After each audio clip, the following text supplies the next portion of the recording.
we go through many different transitions. They're starting at, puberty and menarche, and then obviously normal hormonal cycles, pregnancy, postpartum, then sort of that perimenopausal, menopausal, postmenopausal. All of those are really, defined by hormone changes. And that's really the key difference, right, between men and women. And so as somebody who has been trained in this, I will tell you that there was really no discussion or consideration about estrogen, progesterone having anything to do with anything other than the normal female menstrual cycle. And now we're seeing how influential those hormones are on everything from carbohydrate and protein metabolism to how we handle fluids and electrolytes to how our tissues are feeling and adapting to how we recover. And so that is really just very, very early in the course of sort of research and development. There are very few people who are even studying it. And like I said, it's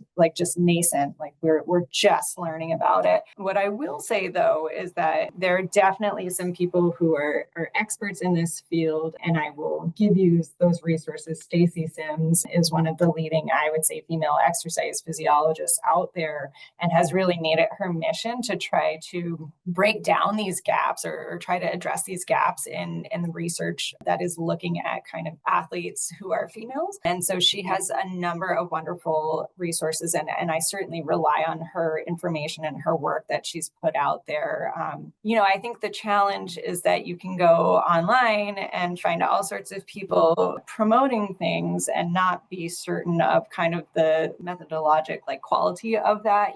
And so there are some people who have great advice. There are other people who, I'm not sure where that advice is coming from and they're trying to sell it. And so trying to figure out who the experts truly are. I will say that Dr. Sims is definitely one of those experts. And so I recommend her highly. Sometimes it can feel a little bit more scientific than the average mom is interested in. And I get that too. But I actually think her website breaks it down really nicely. And then if you want the original research, you just go to PubMed and find it. But getting back to the beginning, yeah, right. Estrogen and progesterone are those two big hormonal markers. And like I said, their influence sort of changes. And so in the normal menstrual cycle, we can think about estrogen being sort of more dominant in the first half of the menstrual cycle, and then progesterone being more dominant in the second half of the menstrual cycle. And that's being a little bit simplistic, but I think for the purposes of this talk, that's reasonable.